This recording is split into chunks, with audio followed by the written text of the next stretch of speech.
before the blood-soaked myth of the Imperium, before the first human looked to the stars and saw anything but distant fires, before the long night or the age of strife, there was an order. A silence. 60 million years ago, while the ancestors of mankind were but mindless replicating cells drifting in the primordial oceans of terror, the galaxy was not the screaming vortex of war we know today. It was a garden. It was a place of intention, of impossible architectures and stellar vistas sculpted by conscious thought. The silence was not emptiness.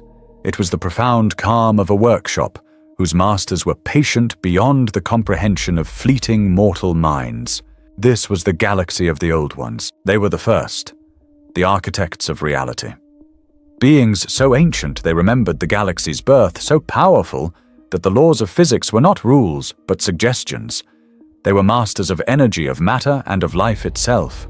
They saw time as a river, and they were its banks guiding its flow. They moved between worlds not in crude vessels of steel, but through a hidden vascular network of their own design, a labyrinthine dimension of light and shadow, known as the Webway. Through its glittering tunnels they walked unseen, shielded from the raw tides of the cosmos. And from this bastion they began their great work. They saw the chaos of the void and desired order. They saw emptiness and desired life. They were the gardeners. They moved stars as a man might move stones, ignited nebulae to paint the darkness, and breathed life onto countless pristine worlds. They were masters of the Sea of Souls, the Imperium. To them, it was not the hellscape it would become. It was a calm, reflective ocean of psychic energy, a tool they wielded to power their creations and whisper to their children. They seeded the galaxy with life-nurturing species, guiding their evolution, shaping them in their own image, psychic, harmonious, and enduring. Their children flourished across 1,000,000 worlds, living in balance, with a cosmos designed for their comfort. The galaxy was their monument, and it was nearly perfect, but perfection casts a long shadow. In the forgotten, irradiated corners of this vast garden, another form of life festered, ignored by the cosmic masters. It was not a life of harmony, but a life of singular, unrelenting pain. They were the Necronta. Theirs was a people born under a malignant star, a dying, hateful sun, that bathed their homeworld in a constant storm of stellar radiation. Their very existence was a curse. Life for the Necrontyr was not a gift, but a brief, agonizing sentence. Their bodies were flawed from the moment of birth, flesh riddled with cancer's organs, failing their skin, sloughing from their bones even as they lived. Their entire culture was a desperate, cold obsession with mortality. They built no monuments to joy, only to preservation. Their cities were sterile laboratories. Their art was the design of tombs. Their greatest technological achievements were not vehicles to explore the stars, but crude whirring mechanisms to replace their own rotting lungs, their own failing hearts. They were a civilization of the dying, trapped in a planetary infirmary, praying for an eternity they could never possess. They looked to the stars, and they did not see the beauty of the Old One's garden. They saw injustice. They saw the younger races, the children of the gardeners, living long, healthy, vibrant lives, untouched by the rot that defined the Necrontyr condition. They saw psychic potential, joy, and peace. And in the cold, sterile hearts of the Necrontyr, a profound, unifying jealousy took root. This envy festered, evolving over generations into a bitter, galaxy-spanning resentment. A resentment that soon focused its cold gaze on the source of this imbalance, the gardeners who had allowed such perfection for others, and such a perfect, agonizing hell for them. This is the central ancient truth. The conflict that was to come, the one that would echo down through 60 million years of bloodshed, the one misremembered as the war in heaven, was not merely a war. Wars are fought for dominion, for resources, for belief. This was something far more fundamental. This was a metaphysical absolute. It was the collision of eternity and entropy. It was the clash between those who possessed everything and felt nothing, and those who possessed nothing but felt only pain. It was the absolute, unyielding desperation of the damned rising up against the careless, detached omnipotence of the divine. This collision would not simply shatter empires and extinguish stars. It would break reality itself. It would take the calm, reflective sea of souls and churn it into a predatory, screaming hell. The energies unleashed would birth new, terrible intellects from the psychic screams of trillions. The horrors born of this desperation would dwarf the architects and their rebellious subjects, consuming all. The galaxy of the 41st Millennium was not born from the ashes of Horus's ambition. It was forged in this, the true original Armageddon. The Imperium of man, the Aeldari, the Orcs, the very gods of chaos. They are all but the scarred inheritors, the children squabbling over the poisoned ruins of a house built and destroyed by giants. This was the war that wrote the laws of hatred for all time, and its embers buried for 60 million years have never truly died. The power of the Old Ones was not the crude force of kinetics and fission. They did not conquer, they composed. Theirs was the will that commanded the very fabric of existence. They would gaze upon an empty quadrant of space, a void of cold dust and untamed gas, and in their minds, which encompassed eternities, they would see what should be there. They would reach into the sea of souls, the great Imperium, which in that age was a placid, mirror-like ocean of psychic potential, and they would draw from its depths the raw energy of creation. With a gesture of will that spanned millennia, a new sun would ignite its light, precisely calibrated. Gravity would bend to their design. Worlds once barren spheres of ice or fire would be nudged into gentle, life-giving orbits. They wove atmospheres and seeded oceans. They raised continental plates to form majestic mountains, as an artist would apply paint to a canvas. The universe was their grand project, and they painted with a patience that dwarfed geology. A single solar system might be the work of 1,000,000 years, and it would be a masterpiece. And what is a garden without inhabitants? What is art without an observer to appreciate its subtleties? Their great work was not for their eyes alone.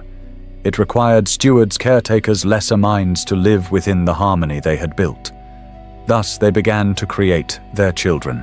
These were not the accidental coalescences of primordial ooze, but beings crafted with intent. From the raw potential of promising worlds, they uplifted and guided. They imbued them with long life, shielding them from the harshness of natural selection. They gave them minds that could perceive the subtle psychic harmonies of the cosmos minds that resonated with the calm sea of souls. They gave them a fragment of their own power, a connection to the Imperium that allowed them to commune with their creators and the universe itself. These were the firstborn birthed into a galaxy designed for them, their purpose clear and undeniable, to tend the garden, to serve the masters, and to exist in the perfect static harmony the Old Ones had decreed. The galaxy was a clockwork mechanism of celestial beauty, and these races were its living, breathing components. But in this perfect cosmic equation, there was a variable the Old Ones, in their infinite cold wisdom, had not accounted for. They possessed a singular fatal flaw. It was not malice, it was not cruelty, it was detachment.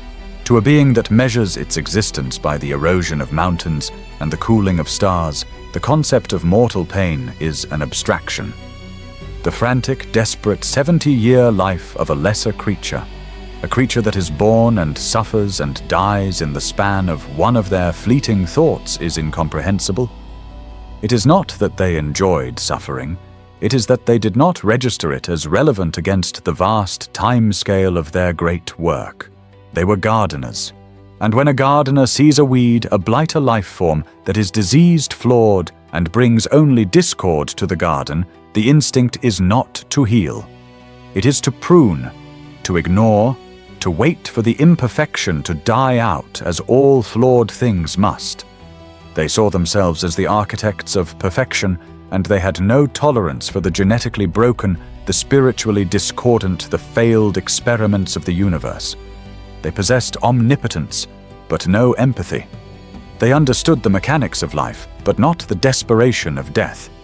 And in this perfect cold garden, a desperate dying race was about to ask for a god's help, and be judged by a gardener's logic. Far from the curated perfection of the Old One's stellar gardens, in the cruel, dark void, existed a star that was not a source of life, but a sentence of death.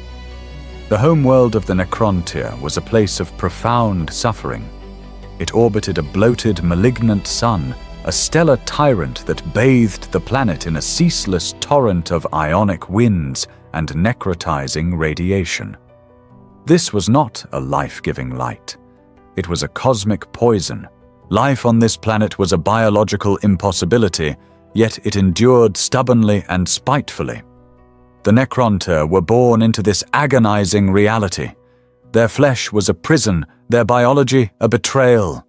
From the moment of conception, their cells were at war with themselves.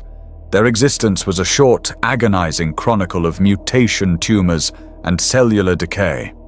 Their children were born with skin cracked and weeping, their elders racked by cancers that consumed them from within. A Necrontyr who lived to see 40 years was an ancient mythical figure, every moment of that life purchased with unimaginable pain.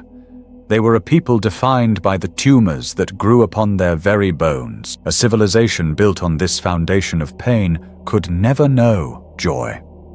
Their culture was as cold and sterile as the radiation-scrubbed rock they inhabited. They were not philosophers of life. They were scholars of its cessation. Death was their only constant, their only certainty, and their entire society was organized around it.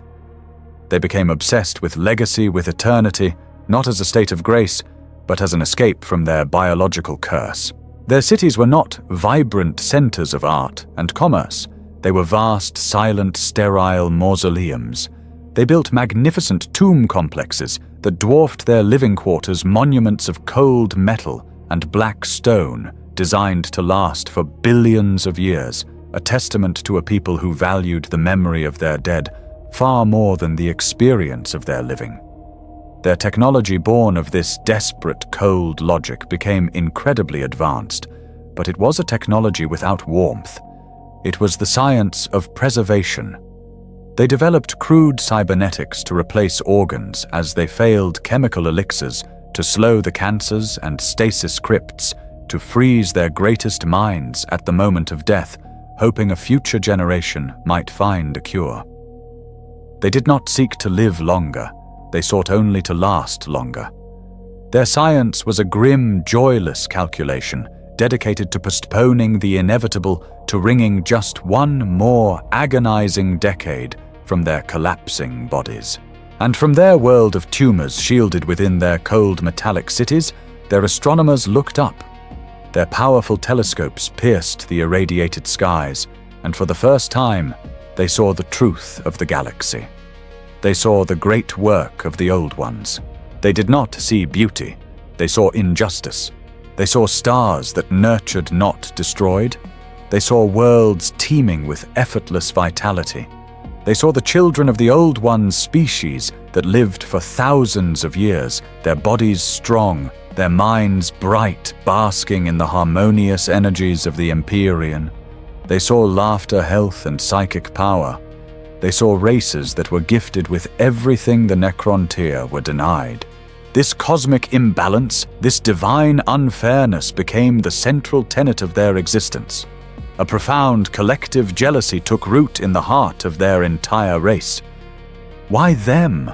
Why were they, the Necrontyr masters of the physical sciences, condemned to this hell of rotting flesh, while these lesser, primitive, psychically gifted children of the galaxy were allowed to flourish? The jealousy festered as all things did upon their world. It metastasized. It became a unifying cold fury, a bitterness so profound it redefined their civilization. They looked past the fortunate children and saw the hand of the gardener. Their hatred found its true target, the distant, silent, indifferent gods who had sculpted this perfect, unfair universe, the old ones who had looked upon the Necrontyre's suffering and had done nothing. The Necrontyre were fracturing. Their unifying hatred, so potent when directed outward, was beginning to turn inward. The great dynasties, the ruling councils of the tomb cities, began to blame each other for their shared curse, hoarding resources, fighting over scraps of technology that might grant one more year of agonizing life. Their civilization was on the brink of a final pathetic collapse. From this impending anarchy, one voice of absolute authority emerged, Sharek I to hold the title of Silent King. He was the master of the Triarch, the one figure who commanded the respect, or at least the obedience, of all Necrontyre. He saw the end of his race approaching not from their son, but from their own despair. He needed to unite them, to give them a singular purpose before they tore themselves to pieces. He would make one final desperate appeal to the gods of the galaxy. He assembled a phalanx of his most eloquent and noble lords. Their decaying bodies were encased in the finest pressurized regalia, their minds sharp and focused. They traversed the hostile void in ships of cold metal vessels that slipped between realities using technology that tore crude bleeding holes in space-time, a method of travel brutal and inefficient compared to the elegance of the webway.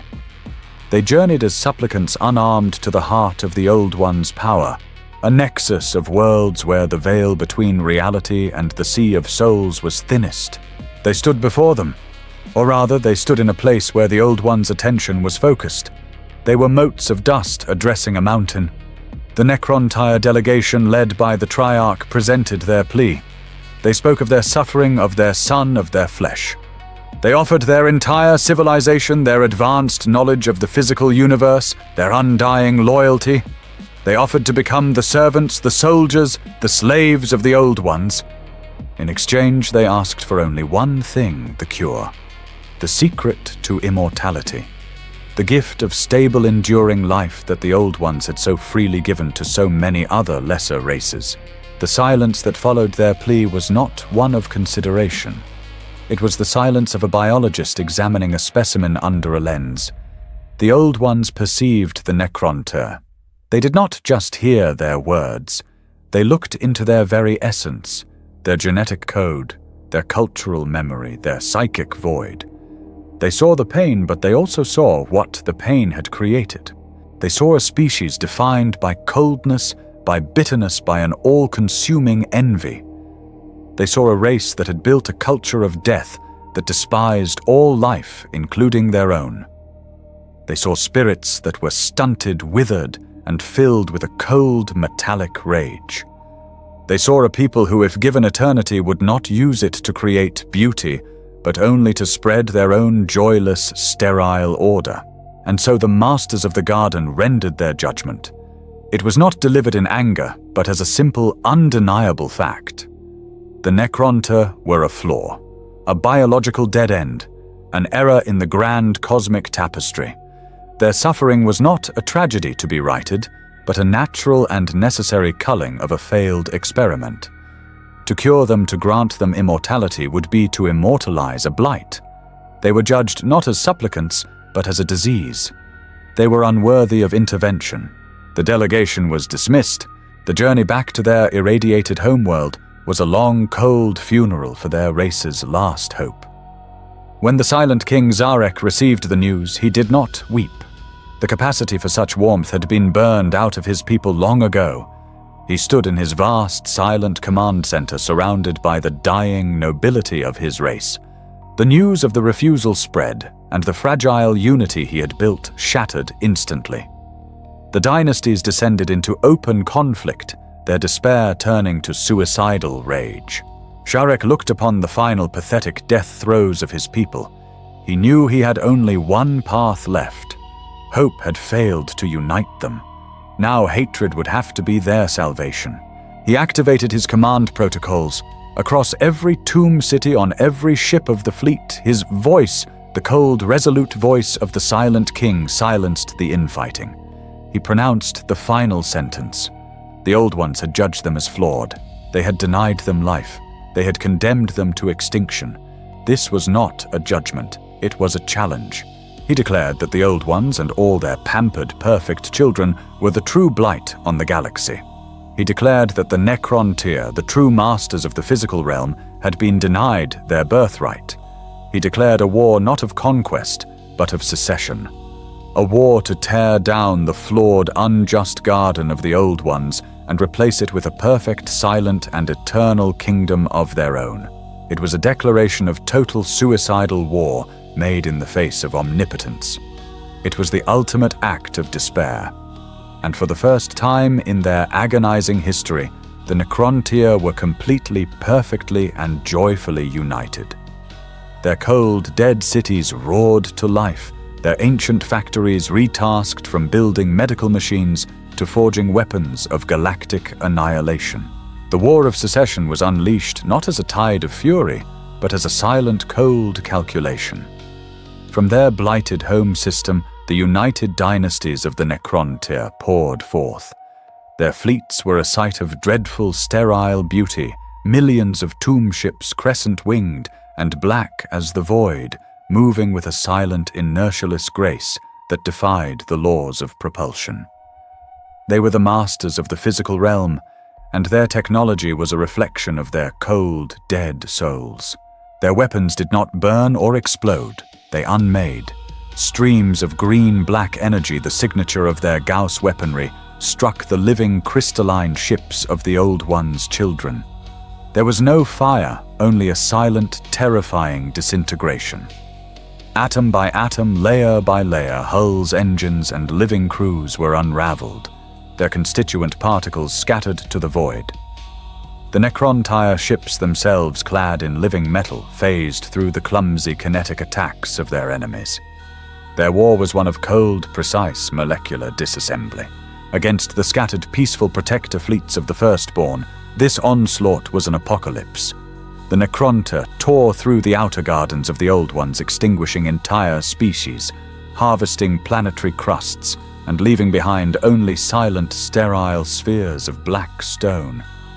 Their cold, logical warfare was devastatingly effective against creatures who had only ever known harmony. But the Necrontyr were not fighting the Firstborn. They were fighting the Gardeners.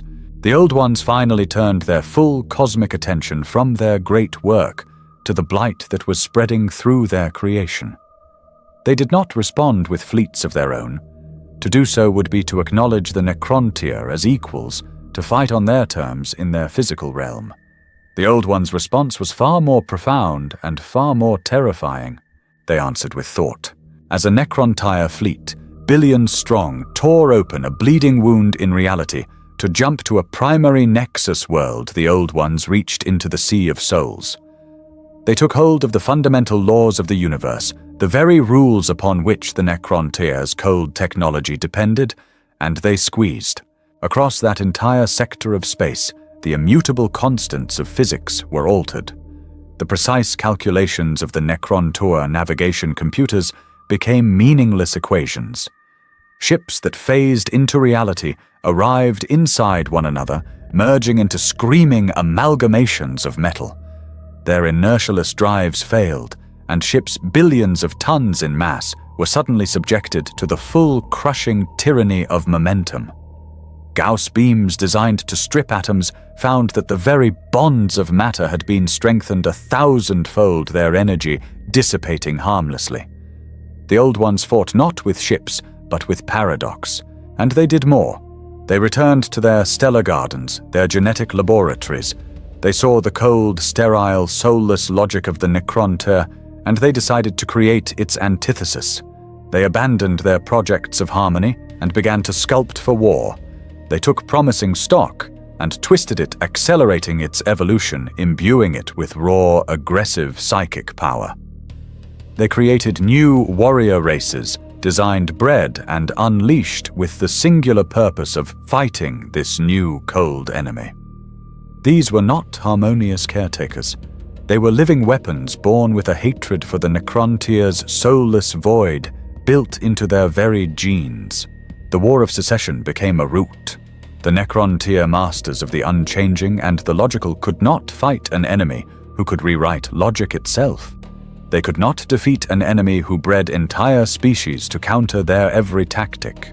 Their cold, sterile technology was shattered against the impossible, chaotic, and vibrant power of the warp, wielded by masters who saw it as clay. Their fleets were unmade. Their captured worlds were liberated.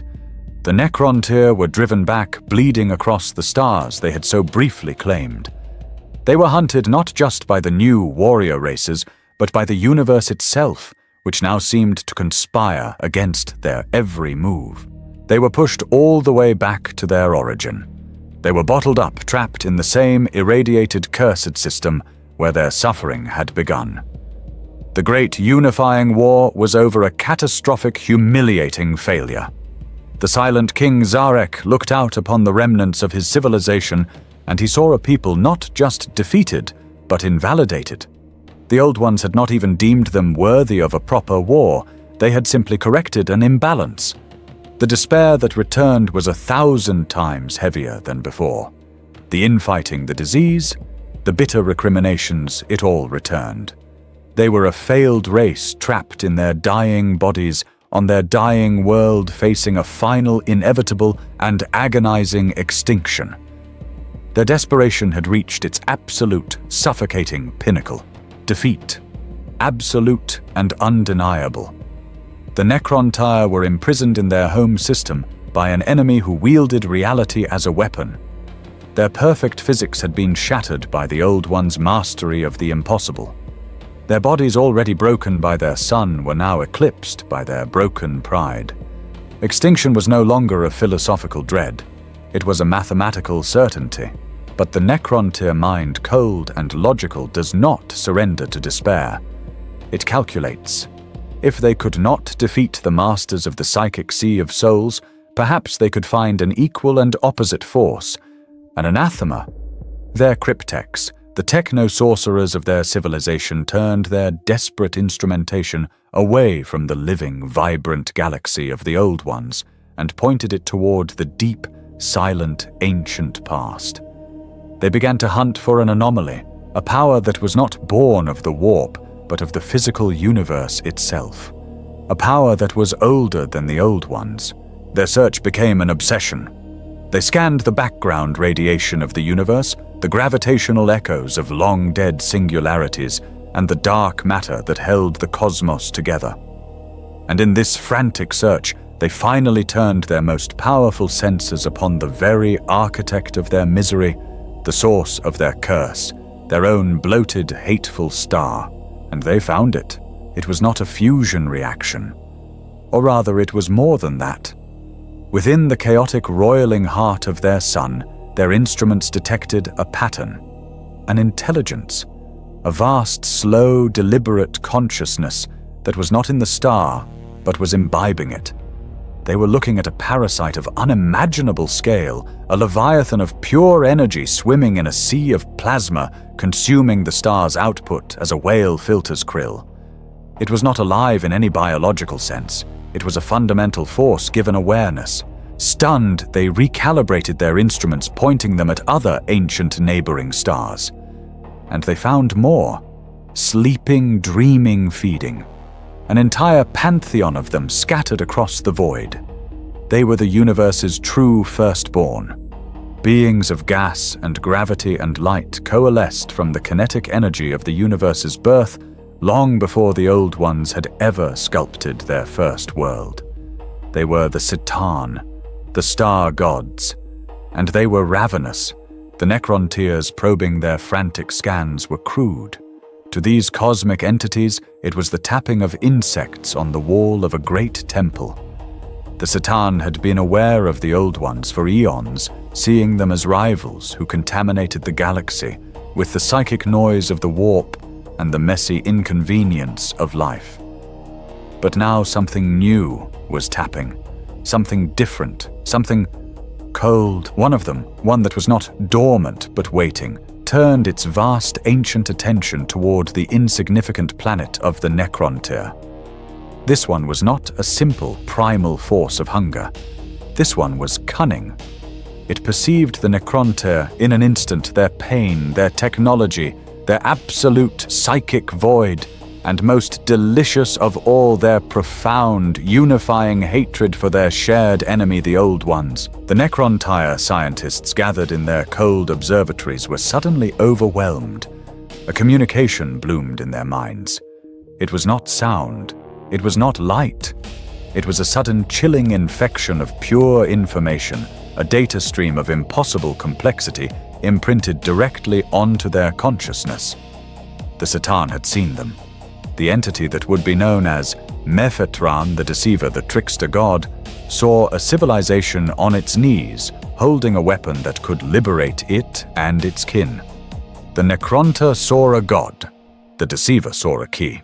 It spoke to them in the language of pure mathematics and cold logic. It told them it knew of their suffering. It told them their war was just. It told them that the Old Ones were usurpers, that the galaxy, this physical material realm, belonged to the Necrontyr and the Satan. It told them that they, the star gods, were the weapons they had been searching for. It offered them an alliance. It offered them revenge. And most temptingly of all, it offered them a solution to their mortality. It offered them eternity. The Necrontyr were masters of the material. They saw this new god not as a deity to be worshipped, but as a fundamental force to be harnessed. They were engineers, not priests. Their first immediate and logical response was to contain it. How does one contain a god of energy? By building it a prison it would willingly inhabit. Their cryptechs set to work designing a vessel. They took their most advanced science, the living metal known as necrodermis, the same material that formed their tomb ships, and they began to forge a body. It was a humanoid shape, towering and majestic, but it was a cage. A sophisticated matrix designed to bind the star god's energy, to channel it, and they believed to control it. They were building a weapon, and this Satan would be its power source. They broadcast their offer to Mephetran, the Deceiver, still lurking in the heart of their son. "We offer you a vessel, a physical form. Come, be our ally." And from the heart of the star, the cold silver intelligence smiled. A prison. They were offering it liberation. It was a parasite of energy, but energy was diffuse. To be bound in a physical, indestructible form, to be able to walk upon the material plane, to feed not just on the radiation of a star, but on the essence of life itself. It was more than it had ever dreamed of. The fools were offering it the very thing it needed to begin its true feast. With a surge of gravitational force that tore the surface of the sun into fiery tsunamis, Mephetran accepted. Its vast consciousness poured from the star, a river of impossible light and ancient awareness, and channeled itself into the waiting metallic shell. The necrodermis vessel activated. It stood gleaming in the cold laboratory, a towering figure of liquid, shifting silver. The Necrontyr cryptechs checked their readings. The energy was contained. The binding protocols were active. They believed in their cold, empirical arrogance that they had successfully trapped a god. The Deceiver, playing its part, stood passive, a magnificent tool waiting for the hand of its new master. The newborn Satan was brought before the Silent King. Zarek, from his command throne, his own body a withered husk held together by whirring, painful prosthetics, gazed upon the perfect, immortal, and healthy form of the creature they had captured. The Deceiver spoke its voice, not a sound, but a direct, logical, and irresistible concept implanted in every Necrontyr mind. "You have given me form. Now I will give you the truth." It laid out the cosmic reality. It spoke of the Old Ones as usurpers, as meddlers who had corrupted the perfect, silent, physical universe with the chaotic, unclean energy of the Sea of Souls. It called life a disease, a biological flaw that ended only in decay and pain, a truth the Necrontyr knew in their very bones. "You look upon me and you see a weapon," the Deceiver projected, turning its silver, featureless face toward Zarek. "And you are right, but you are also so much more." It gestured to its own indestructible body. "This is your own creation. necrodermis. It does not bleed, it does not rot, it does not feel the radiation of your cursed sun. It does not die, it is perfect. It is eternal. It pointed a metallic finger at the assembled Necrontyr lords, at their failing bodies, their cybernetic limbs, their coughing, pain-filled existence. And that is your prison. You wage war against the gods of life while trapped in bodies that are slaves to death. How can you win? You are finite. They are eternal. You are diseased. They are vitality. Then came the promise. The final, perfect, logical solution. You want what is yours by right. You want revenge on the old ones. You want an end to your suffering. You want the eternity you have been denied. I can give you both. We, my brethren, and I can give you both. Shed this weakness. Abandon this flawed, rotting flesh. Your science is nearly there. You have built this perfect vessel for me. Now build them for yourselves. Let us grant you the one thing you crave. Let us help you make the final transition. Join us. Become one with the perfect metal. Become eternal. Become the Necrons. Sharek the Silent King listened. He was no fool. He knew the cost of power. He knew the nature of gods. But he was also a pragmatist. He was a king presiding over a race that was at that very moment tearing itself apart in a final suicidal civil war born of despair. He looked at his dying people. He looked at their broken technology. He looked at the certainty of their extinction. He weighed the options. On one side, certain agonizing annihilation. The end of the Necrontyr, a forgotten biological error, just as the old ones had judged. On the other side, this, a terrible, cold, and monstrous promise, a transformation, a loss perhaps, but also survival, revenge, eternity, an end to the pain. The logic was as cold and as sharp as a scalpel. To die as flesh, or to rule as metal. The choice was not a choice at all. It was an inevitability. Sharek rose from his throne, his own failing body groaning in protest. He gave the order. The pact was sealed. He commanded all Necrontyr, every dynasty, every world, to cease their infighting and prepare. The cryptechs were to begin construction of the great bioforges. The transformation would not be optional. It would be total. He would save his people from death no matter the cost. The command was given. The promise was made. And the Necrontyr, with the cold, desperate logic that had defined their entire existence, accepted their salvation. Across their blighted, dying worlds, the greatest and most terrible industrial project in galactic history began. The cryptechs, their science now guided by the chilling whispers of the Citan, did not build hospitals or temples. They built foundries, biofurnaces, caverns of conversion so vast they consumed entire continents. From pole to pole, the planet of the Necrontyr became a single horrifying production line. Millions of gleaming humanoid shells of living necrodermis were forged perfect and identical, awaiting their new occupants. And the people came. It was not a joyous ascension.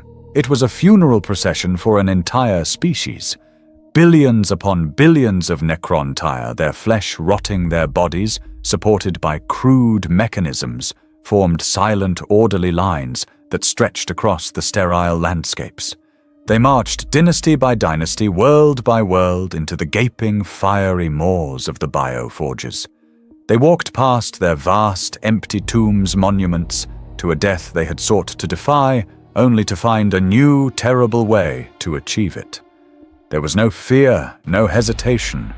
There was only the cold, silent command of the Silent King, and the grim, logical conclusion that this agony was preferable to the agony of their cursed flesh. They stepped onto the cold metal platforms. They were submerged in disassembly fields. One by one, family by family, city by city, the flesh of the Necrontyr was unmade. Their bodies, their tumors, their pain, their very biological essence, it was all atomized, reduced to a cloud of constituent particles, a raw energy that was then blasted free, but the consciousness remained. That delicate, intangible flicker of self, the pattern of memory and thought. This was what the bioforges were designed to capture, to transfer into the waiting perfect metal bodies. And as this torrent of energy, the collective essence of trillions of souls was released. The true payment was extracted. The Satan had been patient. Now they feasted. Mephitron was joined by his brethren gods, summoned from their stellar prisons, and poured into new terrible bodies of living metal. Azagorod, the Nightbringer, the avatar of death itself. Yandugor, the Flayer, who craved the very biology the Necrontyr were shedding. They descended upon this river of liberated consciousness, not as saviors, but as predators. It was the greatest feast in the history of the cosmos. As each Necrontyr mind crossed the threshold from flesh to metal, the Satan were there to intercept it. They tore into the essence of the Necrontyr.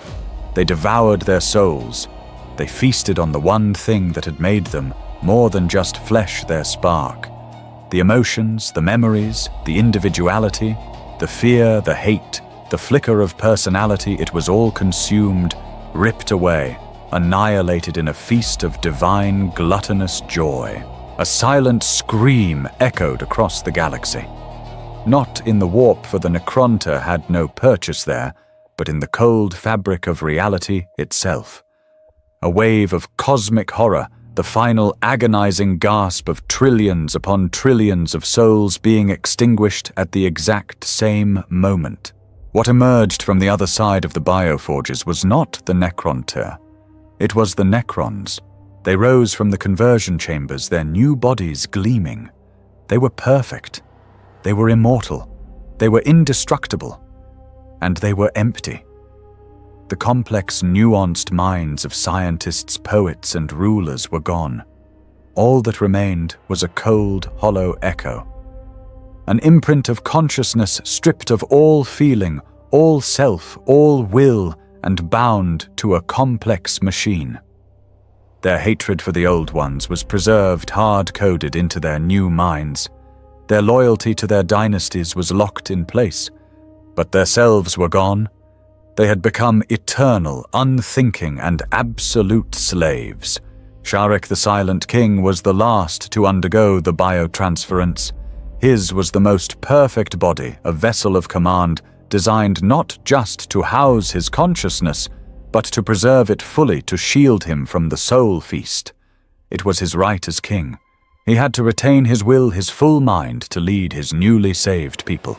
The process completed. He awoke. He stood in his new form, a figure of unparalleled majesty and power. His mind was clear. His will was his own. And for the first terrible moment, he was able to see what he had done. He had not been shielded from the feast. He had been given a front row seat. He felt the psychic echo of his people's annihilation. He saw the Satan bloated and drunk with the spiritual energy of his entire race. He saw his subjects, his people reduced to hollow, soulless automatons, their perfect metal faces blank and staring, awaiting his command. He had saved them from the curse of the flesh, only to deliver them to a curse far more profound, eternal servitude, and the death of the soul. In that singular moment of perfect, cold, metallic clarity, Zarek was overwhelmed by the one emotion the Satan had left him, the one emotion that would define him for all eternity: regret. He had become the Silent King in truth. His thoughts, his horror, his guilt, his burning secret shame, he would never speak of it. He was a prisoner in his perfect immortal body, the sole conscious witness to the genocide he had authored. His people were gone, and he, their king, was alone, ruling over an empire of ghosts. He now had two enemies, the old ones who had forced his hand, and the Satan, the gods who had betrayed him, whom he would one day somehow make pay.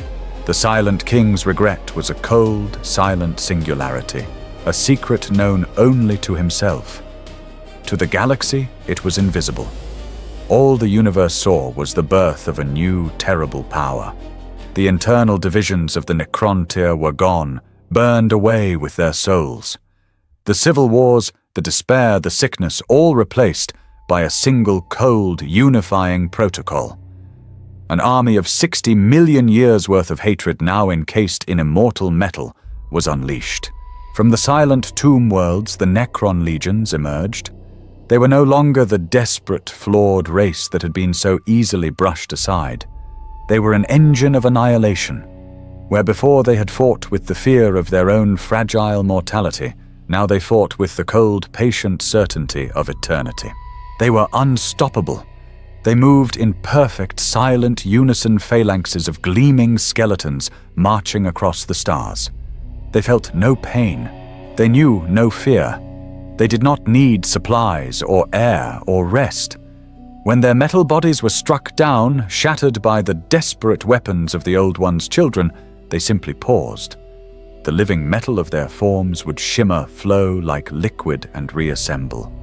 Wounds would seal. Severed limbs would reattach. The fallen warrior would rise, its green, soulless eyes reigniting and resume its silent, inexorable advance.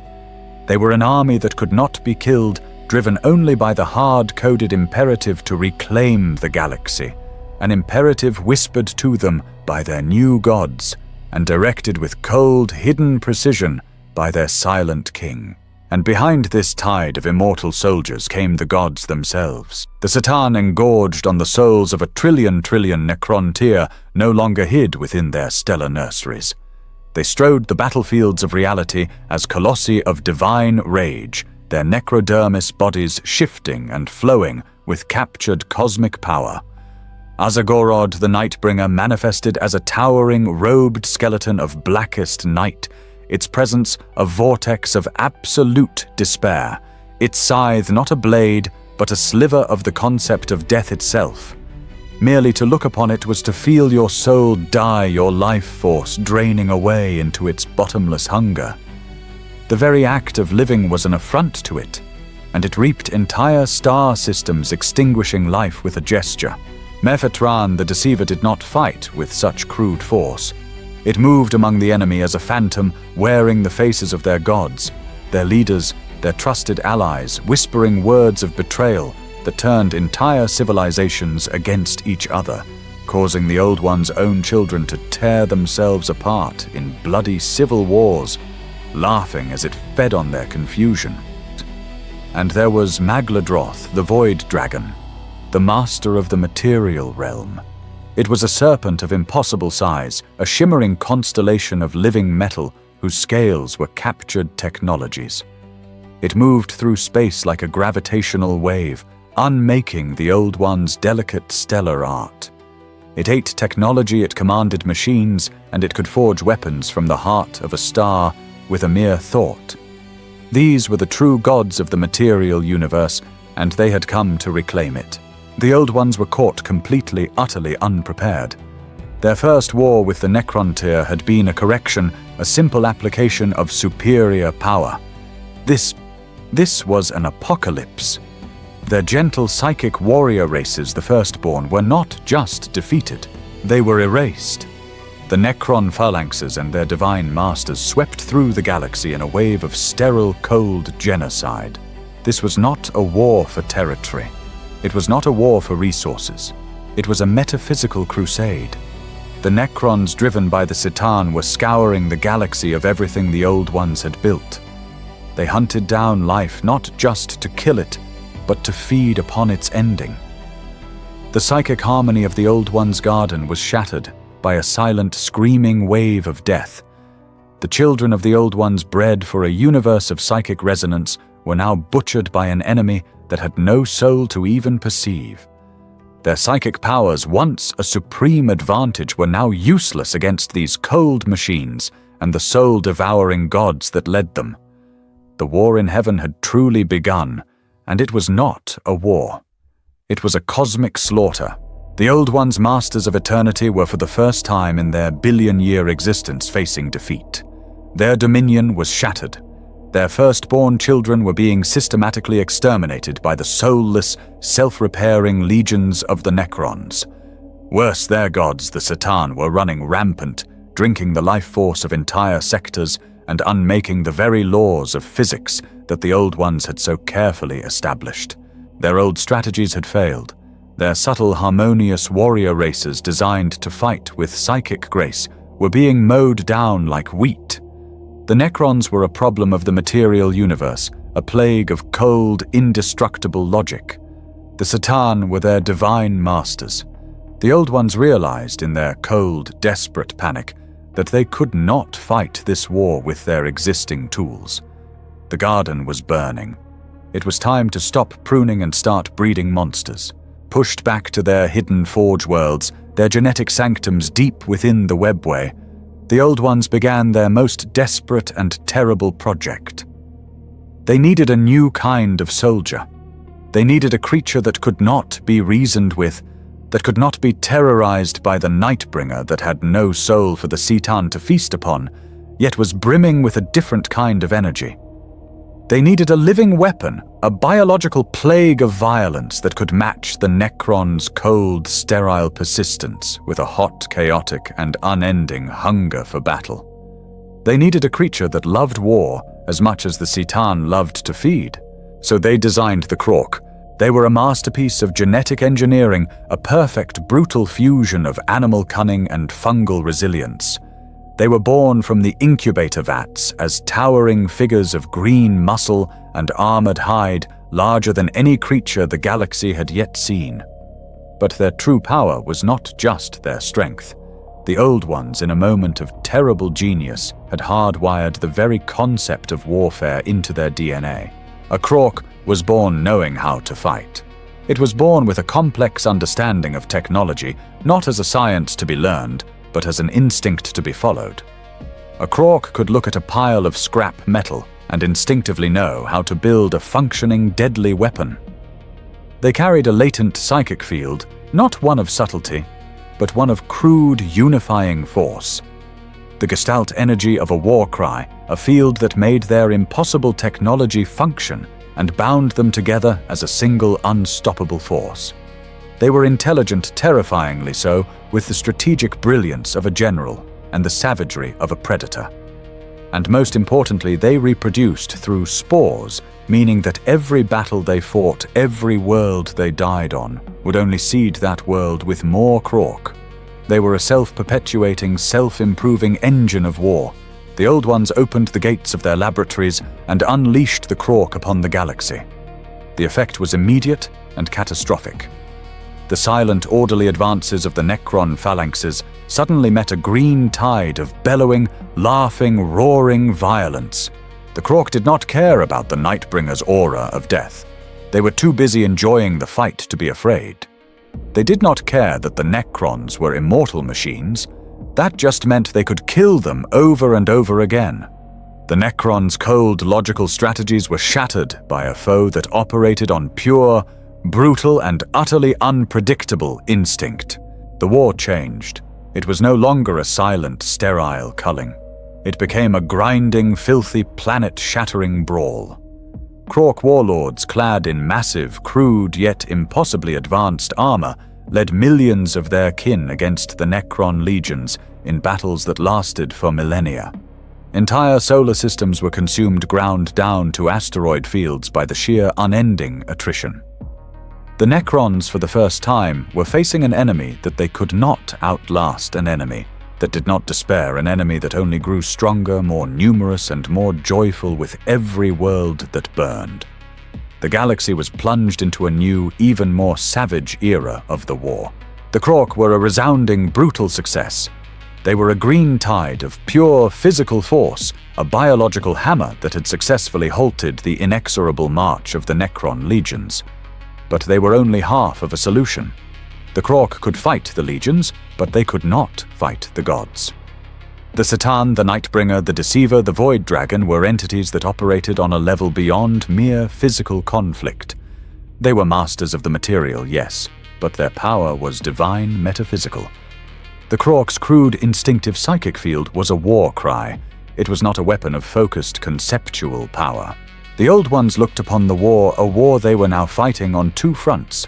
One against the cold, soulless logic of the Necrons, and another against the material divinity of the C'tan. They needed a new weapon, not a hammer but a scalpel, not a biological plague but a psychic rapier. They needed a race that could wield the power of the Sea of Souls, their own domain, with the same devastating precision that the Necrons wielded their physical technology. They needed a race that could fight and kill a god. So they returned to their genetic forges, and this time they did not sculpt for brutality. They sculpted for perfection. Thus were the Aeldari born. Where the Krork were fungus and muscle, the Aeldari were quicksilver and nerve endings. They were crafted to be the pinnacle of biological and psychic evolution. They were given long, graceful limbs, minds that processed thoughts at the speed of light and senses that could perceive the most subtle shifts in the Imperium. They were born with a profound, intrinsic, and devastating connection to the Sea of Souls. Every Aeldari was a psyker of immense potential, their emotions a torrent of psychic energy, their collective consciousness a beacon in the void. They were in essence living conduits of the Old One's own power. But to fight the Satan, these new children needed more than just potential. They needed focus. They needed their own gods. The Old Ones, in their final and most desperate act of creation, decided to build them. They reached into the calm, primal depths of the Sea of Souls, which was now becoming turbulent with the echoes of war. They took the most powerful raw concepts of their new children, the concept of a perfect warrior, the concept of a creator smith, the concept of a healer and nurturer, and they gave them form. They crystallized these nascent beliefs into sentient psychic super-entities. These were the first Aeldari gods. Cain, the bloody-handed god of war, forged to be the direct nemesis of the Nightbringer. Vol the smith, a conceptual weapon against the Void Dragon's mastery of the material. Isha, the mother whose life-giving energy was anathema to the Satan's sterile hunger. These were not just deities to be worshipped. They were living weapons, psychic titans designed and unleashed by the Old Ones to fight a divine war by proxy. The Aeldari, their chosen children, would be their batteries, their belief, and their psychic might empowering this new pantheon. The Old Ones' desperation was plain. The galaxy was now swarming with their experiments.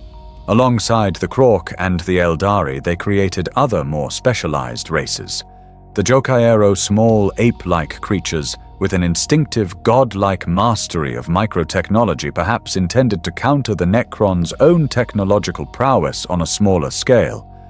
And countless others races now lost to time, failed projects, and abandoned experiments let loose into a galaxy that was rapidly becoming a cosmic laboratory consumed by its own creations.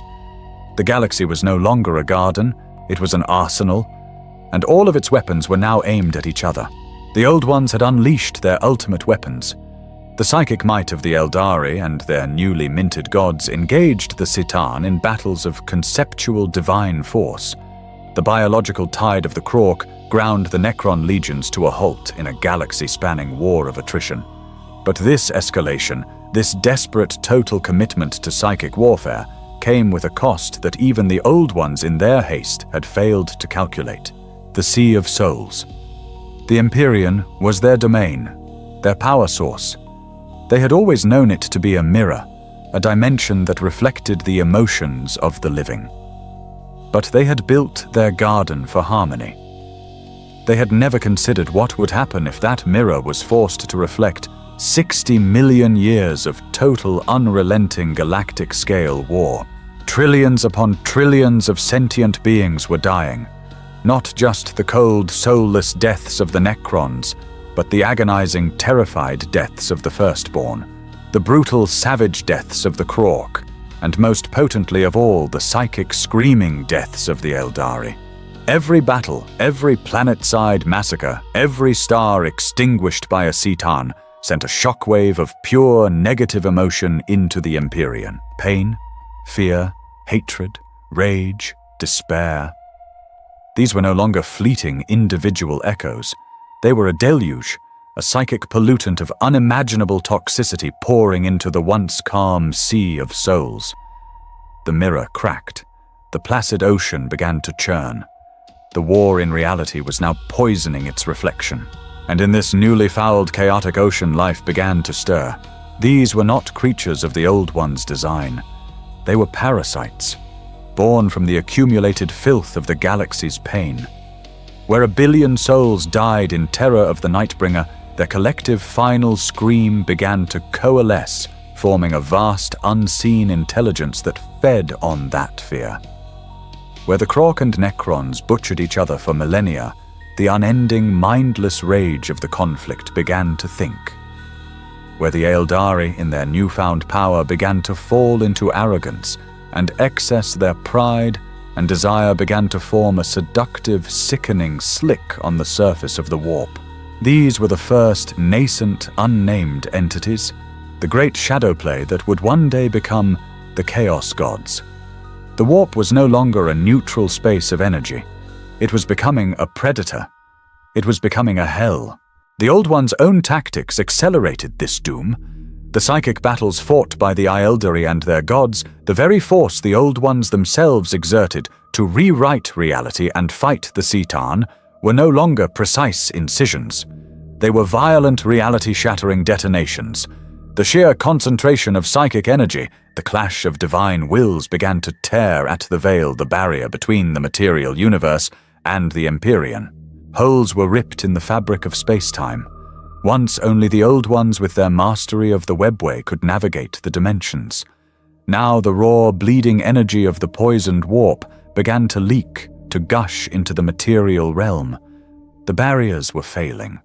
The garden wall was breached. And through these new, self-inflicted wounds, something far worse than the Necrons, something that the Citan themselves could not comprehend, was about to spill forth. The doors to hell had been unlocked by the very gods who claimed to be masters of creation. The walls of reality had cracked, and through those weeping wounds, the true poison of the Imperium, the hell broth of a trillion psychic death screams, began to pour. They were not an army. They were an infection, a plague of consciousness. They were the enslavers. These were the true predators of the Sea of Souls, formless, vast, and driven by a singular primal hunger. They were drawn to psychic light as sharks are drawn to blood. And the galaxy, thanks to the Old One's desperate gambits, was now a blazing, screaming beacon of psychic energy. The Eldari, the Krork, and the Old Ones themselves, they were a feast laid bare. The enslavers flooded into the material realm. They did not attack with ships or guns. They attacked the mind. They were a plague of possession. They would descend upon a world and in an instant seize control of every sentient psychic creature. An Eldari warrior, a moment before a picture of graceful power, would suddenly freeze their eyes, burning with a cold, possessive light, their own body turned against their kin. This was their terrifying methodology. They would seize a host, typically a powerful psyker, and use that host's connection to the Imperium as a lens. They would force the possessed creature's mind to focus, to tear open a new portal, a wider, more stable rift, allowing yet more of their kind to flood into reality. They were a self-perpetuating, exponential apocalypse, and in this new, horrifying war, the Necrons were immune. The enslavers swept over the Necron legions and their Citan masters, and they perceived nothing. The soulless, hollow metal of the Necrons held no taste, no psychic light to attract their hunger. To the enslavers, the legions of immortal machines were simply part of the landscape, like rocks or dust. The ultimate irony had come to pass. The soullessness that Zarek had seen as his race's damnation had become its perfect accidental shield. The Old Ones were now fighting a war on 3 fronts, and the third front was unwinnable. They were exhausted, their cosmic power depleted from millennia of war against the Citan. Their new psychic children, the Eldari, were not a weapon against the enslavers. They were their primary fuel. Their brute force weapons, the Krork, were also vulnerable, their gestalt psychic field a dim, guttering candle that the plague was eager to snuff out. The Old Ones' greatest strength, their mastery of the Imperium, was now their fatal weakness. To fight the enslavers with psychic power was to ring a dinner bell, to shine a spotlight on themselves, to invite more of the plague in. Their empire, which had withstood the Citan, collapsed in centuries. It was not a defeat, it was a consumption. Hunted by the Necrons in the physical realm, and hunted by the enslavers in the psychic realm, the masters of the galaxy were broken. Their great work was undone. Their children were consumed. Their garden was a burning ruin. The last of the old ones, the shattered remnants of the galaxy's architects, did the one thing they had never done before. They fled. They retreated into the most secret, deep, and hidden passages of their own creation, the webway. They sealed the gates behind them, scattering, hiding, and dying out one by one. Their presence in the galaxy, once an absolute, was now just a fading, tragic echo. They had lost. The galaxy was left to the monsters. The gods of the garden were gone. The old ones had vanished, consumed by their own creation, scattered and broken within their hidden dimension. The enslaver plague, having devoured the galaxy's brightest psychic lights, found its food source dwindling and began to recede, slinking back into the poisoned Imperium, leaving a galaxy of silent, traumatized worlds in its wake. Only two great powers remained, the C'tan and their immortal soulless slaves, the Necrons. With no common enemy left to fight, the C'tan beings of primal divine arrogance and insatiable hunger did what all such beings eventually do. They turned on each other. The feast of souls was over. Now the feast of the gods would begin. They battled for supremacy, for territory, for the sheer egotistical joy of proving their own power. The Void Dragon warred with the Nightbringer. The Deceiver tricked and betrayed them both. Their battles were contests of gods, shattering the very laws of physics, unmaking star systems as collateral damage in their divine petty squabbles. And from his command throne, Sarek the Silent King watched. He alone among his entire race had retained his full, unbroken will. He was the sole repository of the Necrontyre's memory, their soul, their guilt. For millennia he had served. He had obeyed. He had led his hollow, soulless people in a war he had come to despise, serving masters who had tricked him and annihilated his race. He had watched them gorge themselves on the spirits of his people. He had watched them tear the galaxy apart. And he had waited. He had waited with the cold, perfect, calculating patience that only an immortal, emotionless machine king could possess. He was a slave, but he had never forgotten. Now, with the old ones gone, and the C'tan distracted fighting amongst themselves like rabid animals, he saw the precise mathematical moment he had been waiting for. The window of opportunity was open. From his throne, Sarek issued a single silent command. It was not a broadcast, it was not a signal, it was the activation of a hidden protocol, a string of perfect, undeniable logic that he had embedded deep within the command code of every Necron warrior, every ship, every weapon, before the biotransference had even begun.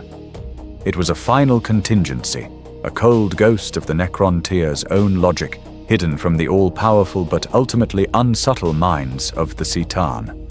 A single line of code buried beneath layers of servitude that said the true masters must be obeyed. The pact is broken. The debt is due.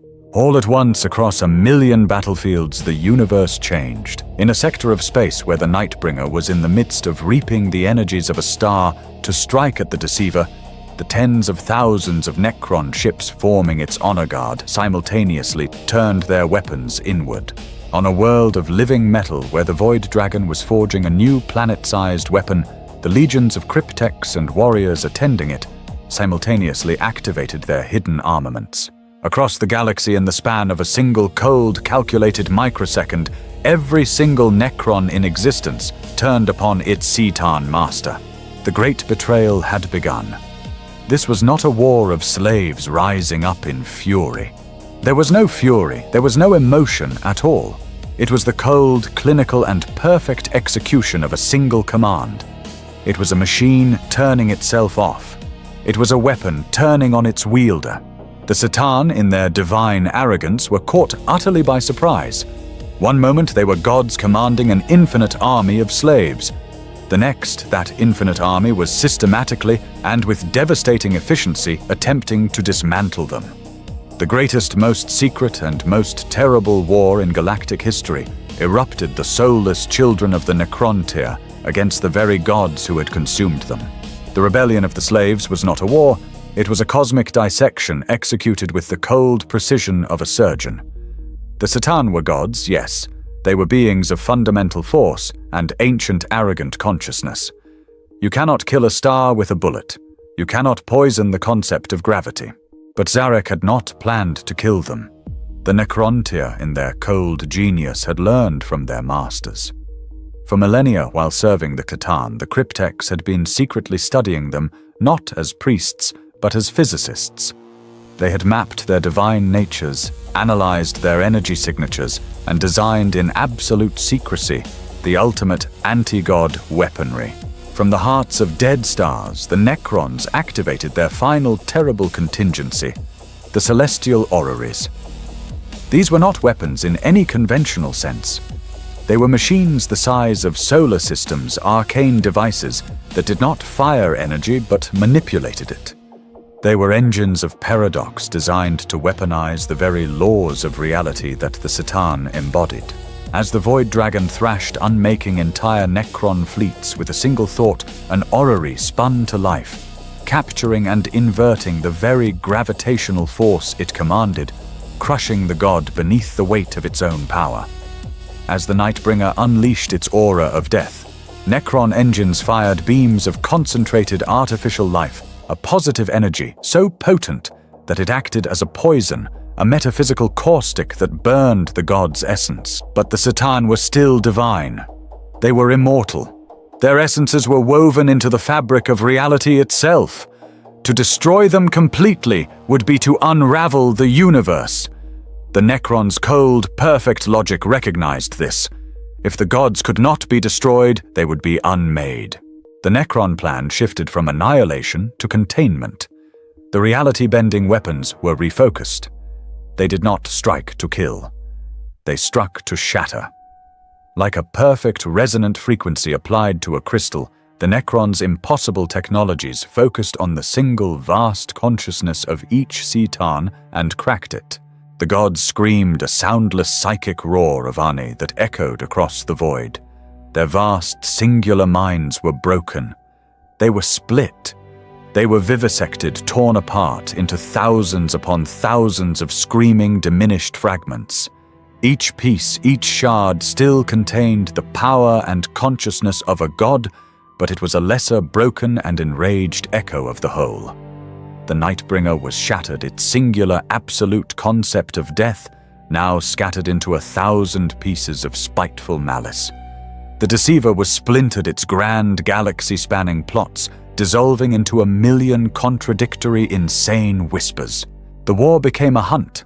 The Necron legions, immune to the divine, raging death throes of the fragments, methodically tracked, cornered, and captured each shard.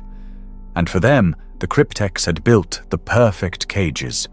They took the laws of geometry and folded them into impossible, contradictory shapes, pocket dimensions that existed outside of time and space.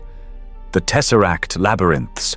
One by one, the screaming divine fragments were bound in chains of hard light and mathematical impossibility and sealed within these eternal prisons. The Necrons had achieved their ultimate revenge.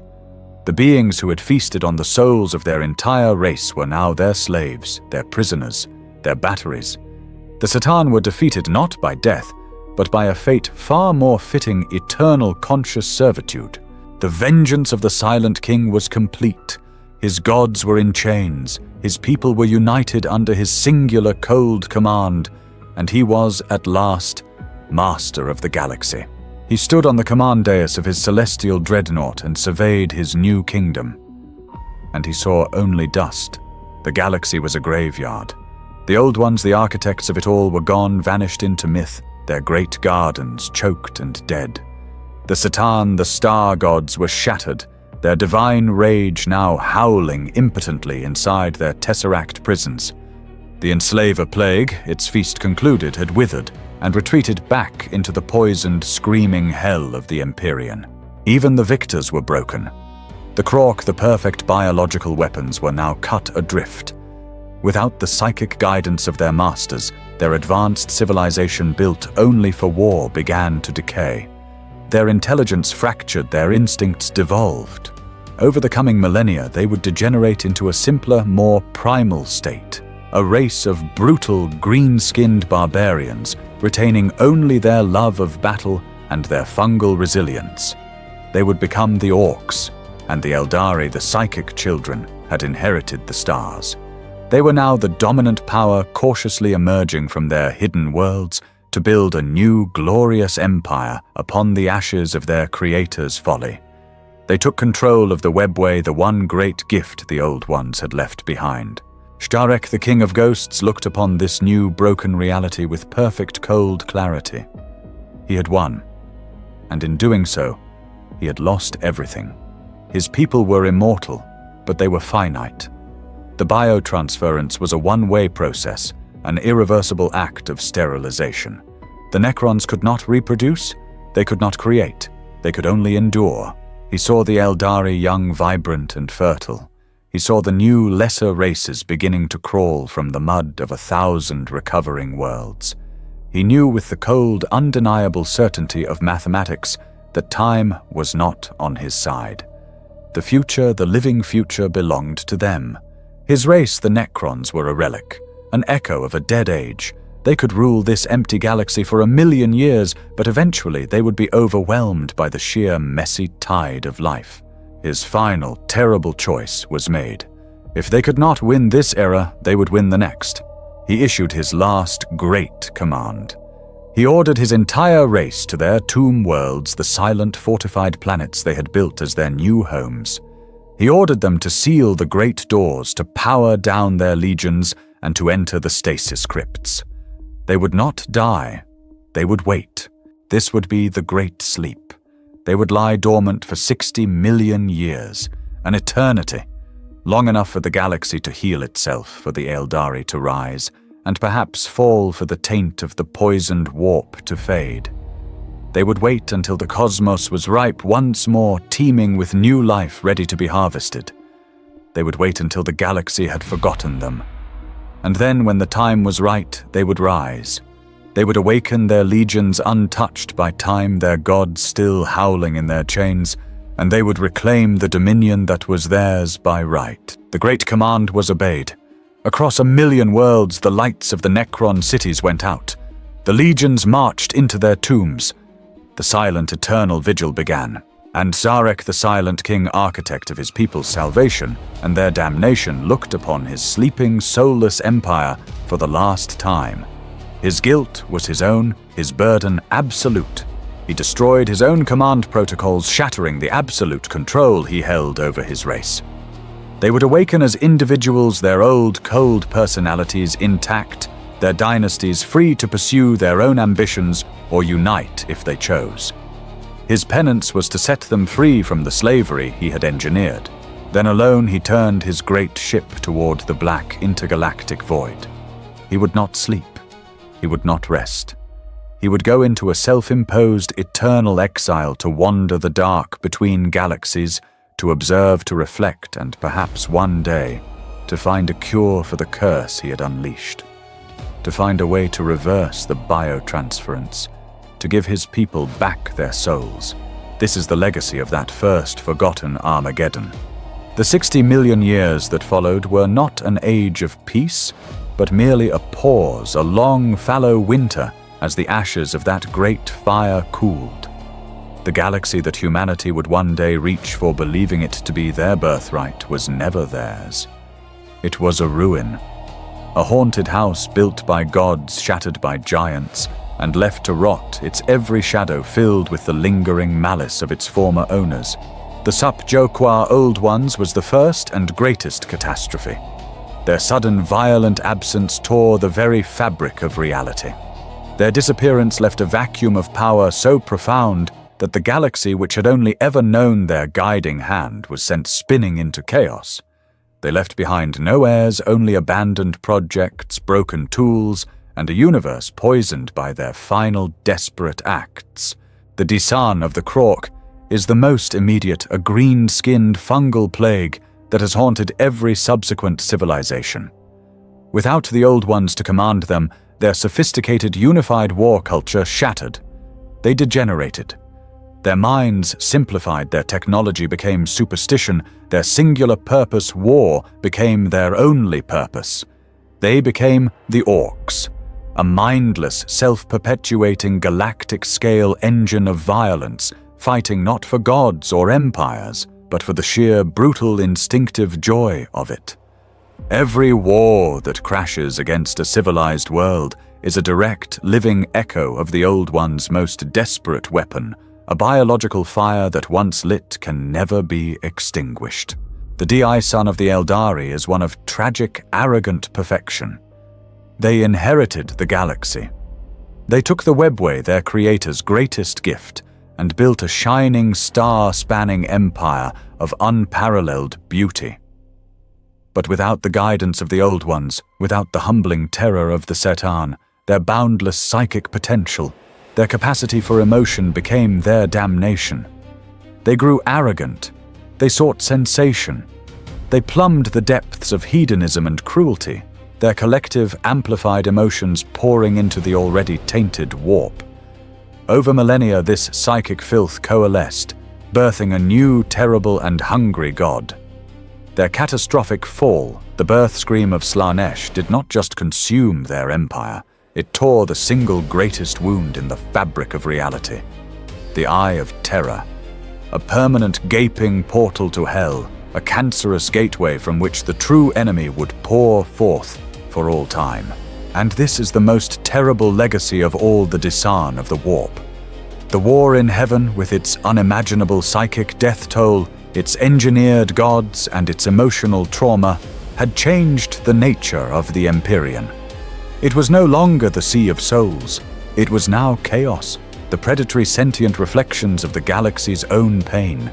The first unnamed entities born of the war's fear and rage were now fully formed Khorne Nurgle Tzeentch and the newborn Slaanesh. These are the ruinous powers, the true antagonists of all life, the great formless enemy that humanity would one day stumble upon and name its greatest foe. They exist only because the Old Ones and the Necrontyr fought a war that broke the mirror between reality and the psyche. Finally, there is the Disan of the Necrons. They are the secret, silent truth beneath the galaxy's feet. They are the chill in the void. They are waking up. On 1,000,000 dead worlds, the stasis crypts are failing, the protocols are activating. The soulless legions are rising, their metal bodies untouched by time, their cold, hard-coded hatred for all life perfectly preserved. And in their tombs they still hold their prisoners, the screaming divine and utterly insane shards of the Satan, the most powerful and destructive beings in the cosmos, wielded as nothing more than weapons of war. This is the galaxy of the 41st millennium. It is a place of darkness, of cruelty, of unending, hopeless conflict. There is no peace. There is no hope. There is only war. Because war is all that has ever been. It was not invented by humanity. It was not begun by the Emperor or his treacherous son.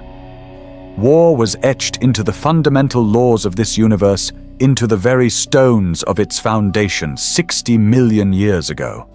The Imperium of man is not a new power rising to claim the stars.